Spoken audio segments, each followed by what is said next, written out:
warahmatullahi wabarakatuh. Selamat datang pemirsa, kembali lagi di Tausiah, Tanya Ustadz Fakultas Syariah. Baik, pada episode kali ini kita akan membahas mengenai Ramadan dan kemandirian ekonomi. Untuk penjelasan lebih lanjutnya, marilah kita simak berikut ini.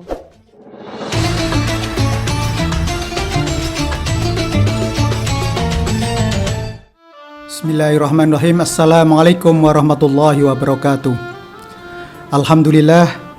Alhamdulillahilladzi ja'ala syahrul Ramadan sayyidah suhur wa anzala fihil Qur'an hudal linnasi wa bayyinatin minal huda wal furqan. Asyhadu an la ilaha illallah wahdahu la syarikalah wa asyhadu anna Muhammadan abdu wa rasuluh, amma ba'du. Puji syukur kita panjatkan kehadirat Allah Subhanahu wa taala atas segala nikmat dan karunia-Nya. Hari ini kita berjumpa dengan Ramadan. Ramadan menjadi anugerah terbaik dan terindah yang dapat kita rasakan. Kita banyak merasakan betapa nikmatnya Ramadan di tahun-tahun yang lalu. Spiritualitas kita, keimanan kita terus meningkat dan terus memberikan manfaat. Nah, saat ini kita berjumpa pada program Ramadan dan kita akan berbicara tentang Ramadan dan kemandirian ekonomi. Terlebih dahulu kita senantiasa memanjatkan puja dan puji syukur atas segala kenikmatan yang kita rasakan. Kita bisa menunaikan ibadah dalam bulan suci Ramadan, dari sahur hingga kita menunaikan ibadah sholat tarawih, tadarus, sedekah, infak, zakat, dan berbagai amaliyah yang utama. Demikian juga kita menuntut ilmu, thalabul ilmi, menjadi kewajiban bagi setiap muslim untuk meningkatkan kapasitas, untuk meningkatkan produktivitas di dalam amalnya, sehingga dengan ilmu yang kita miliki akan menjadi lebih bermanfaat. Maka dalam tema hari ini kita akan membahas tentang kemandirian ekonomi dan bulan suci Ramadan. Memang bulan suci Ramadan bagi kaum muslimin dan bagi masyarakat menjadi suatu keberkahan yang luar biasa. Di situ ekonomi akan meningkat, produktivitas akan terus berkembang, sehingga akan meningkatkan kesejahteraan. Berbicara tentang kemandirian, tentu kita harus melihat apa sih kemandirian itu sendiri. Kemandirian adalah adanya kepercayaan akan sebuah kemampuan diri dalam menyelesaikan masalah tanpa bantuan dari orang lain. Individu yang mandiri sebagai individu yang dapat menyelesaikan masalah-masalah yang dihadapinya, yang senantiasa terus meningkatkan kreativitas dan inisiatifnya. Maka kemandirian adalah menunjukkan suatu kemampuan psikososial yang menyangkut kebebasan untuk bertindak dan tidak tergantung dengan kemampuan orang lain, tidak terpengaruh oleh lingkungan, dan bebas mengatur kebutuhannya sendiri. Nah, dalam hal ini ada beberapa aspek kemandirian yang menurut beberapa ahli. Yang pertama adalah tanggung jawab, yaitu kemampuan untuk memikul tanggung jawab, kemampuan untuk menyelesaikan suatu tugas, mampu mempertanggungjawabkan hasil kerjanya, dan kemampuan menjelaskan peran baru, memiliki prinsip mengenai apa yang benar dan salah dalam berpikir dan bertindak. Kemandirian juga berarti adalah otonom, ditujukan dengan mengerjakan tugas sendiri, yaitu suatu kondisi yang ditunjukkan dengan tindakan yang dilakukan atas kehendak sendiri dan bukan kehendak orang lain, dan tidak tergantung pada orang lain, dan memiliki rasa percaya diri dan kemampuan mengurus diri sendiri. Pemirsa yang berbahagia, Aspek yang lain adalah inisiatif. Ini ditujukan dengan kemampuan berpikir dan bertindak secara kreatif. Kontrol diri, yaitu ditujukan dengan pengendalian diri, pengendalian emosi dan mampu mengatasi masalah dan kemampuan melihat dari sudut pandang orang lain. Nah, kemandirian ini adalah penting karena akan mempengaruhi bagaimana produktivitas di dalam masyarakat. Di sisi yang lain, memang ciri dari masyarakat mandiri adalah kemampuan untuk bertindak berdasarkan pertimbangan sendiri dan bertanggung jawab atas tindakan tersebut. Kemandirian juga diartikan sebagai kemampuan untuk membuat keputusan dan mengatur hidup sendiri tanpa tergantung berlebihan terhadap orang lain. Maka salah satu bentuk kemandirian secara ekonomi ini ada 5 aspek. Yang pertama adalah bebas hutang konsumtif. Jadi ada 2 jenis hutang yang dilihat dari kegunaannya. Konsumtif ini adalah berhenti pada untuk memenuhi kebutuhan konsumtif pada saat ini, atau dia bisa manfaatkan hutang itu hanya untuk memenuhi eksistensinya dalam kehidupan. Sedangkan hutang yang produktif itu adalah hutang yang dibelanjakan untuk kebutuhan yang dapat menambah penghasilan.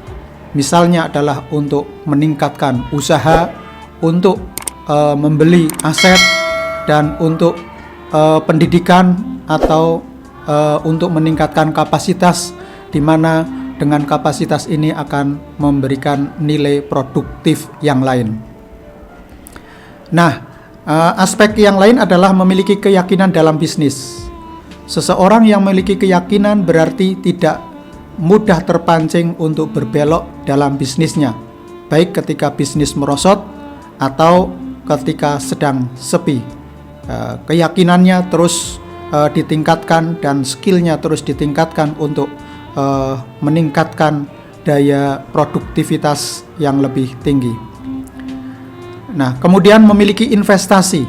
Investasi adalah menanamkan suatu modal dengan harapan nantinya akan bisa bertumbuh, berkembang, sehingga bisa meningkatkan aset yang dimilikinya.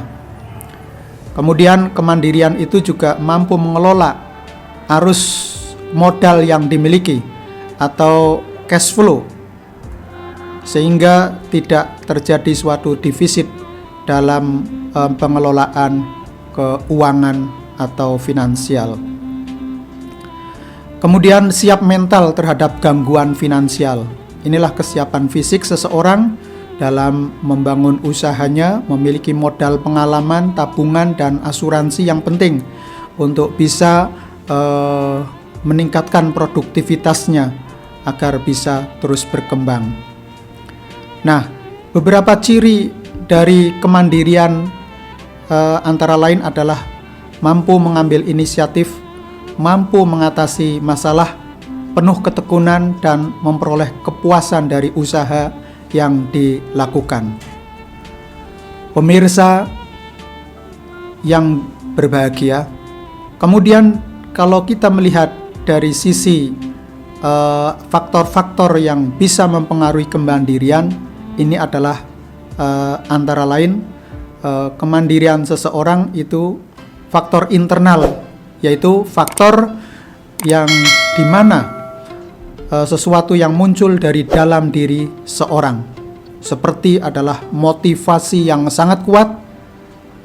Kebutuhan seseorang mampu memotivasinya untuk melakukan mobilitas vertikal, sehingga dengan kemampuan skill-skillnya bisa dimanfaatkan. Sebab pada dasarnya manusia menginginkan otonomi, bisa mengatur diri sendiri, melepaskan diri dari segala kendala yang dihadapi, ingin melepaskan diri dari kungkungan dan ketergantungan kepada orang lain. Nah, faktor yang lain adalah faktor eksternal. Ini yang bisa mempengaruhi kemandirian seseorang dalam berbagai hal, termasuk di dalam bidang ekonomi. Faktor kebudayaan, di mana kebudayaan masyarakat yang kompleks dan maju akan membentuk kemandirian yang lebih tinggi dari masyarakat tersebut. Kemudian pola atau faktor pola asuh, di mana pola asuh yang demokratis, yang otoriter dan bebas akan mempengaruhi perkembangan kemandirian seseorang. Nah, dalam Islam, bagaimana kemandirian ekonomi itu dilakukan? Ekonomi Islam yang merupakan salah satu dari bagian dari syariat Islam, tujuannya tentu tidak lepas dari tujuan utama syariat Islam itu sendiri. Tujuan utama ekonomi Islam adalah merealisasikan tujuan manusia untuk mencapai kebahagiaan dunia dan akhirat serta kehidupan yang baik terhormat. Pemirsa, pendengar, dan dimanapun Anda berada, jadi tujuan ekonomi syariah ini yang pertama adalah kemandirian. Tentu adalah terkait dengan kesejahteraan ekonomi. Tujuan ekonomi yang terpenting adalah kesejahteraan, mencakup kesejahteraan individu, masyarakat, dan negara. Yang kedua adalah tercukupinya kebutuhan dasar manusia yang meliputi sandang, pangan, papan gitu ya, atau makan, minum, pakaian, tempat tinggal, kesehatan, pendidikan, keamanan, serta sistem negara yang menjamin terlaksananya kecukupan kebutuhan dasar secara adil dalam bidang ekonomi. Kemudian pembangunan berdaya secara optimal, efisien, efektif, hemat, dan tidak mubazir. Distribusi harta, kekayaan, pendapatan, dan hasil pembangunan secara adil dan merata. Kemudian menjamin kebebasan individu, kesamaan hak dan peluang, kerjasama, dan keadilan. Pemirsa yang dirahmati Allah, kalau kita merujuk kepada bagaimana sistem kemandirian yang dicontohkan oleh Rasulullah Sallallahu Alaihi Wasallam sendiri dikenal luas sebagai seorang pekerja keras dan mandiri. Namanya sudah dikenal sebagai saudagar sejak usia muda. Nabi Muhammad berusia 12 tahun ketika pertama kali melakukan perjalanan dagang ke Suriah bersama pamannya Abi Thalib. Dari berbagai perjalanan perdagangan yang dilakukan, Nabi berhasil membina dirinya dengan perdagangan, dengan menjadi pedagang yang profesional. Oleh karena itu, kita merujuk bagaimana kemandirian yang dibangun oleh Rasulullah adalah untuk mendayagunakan kemampuannya, kemudian mengembangkan potensi bisnisnya, sehingga dia akan mempunyai kekuatan ekonomi, sehingga bisa mencukupi untuk segala aspek ibadah dan muamalah yang berkah dan bermanfaat. Demikian pemirsa, semoga terinspirasi, termotivasi untuk senantiasa membangun ekonomi yang mandiri, khususnya diinspirasi dari nilai-nilai Ramadan yang membahagiakan dan berkah selalu. Kurang lebihnya mohon maaf. Wabillahi taufiq wal hidayah. Wassalamualaikum warahmatullahi wabarakatuh.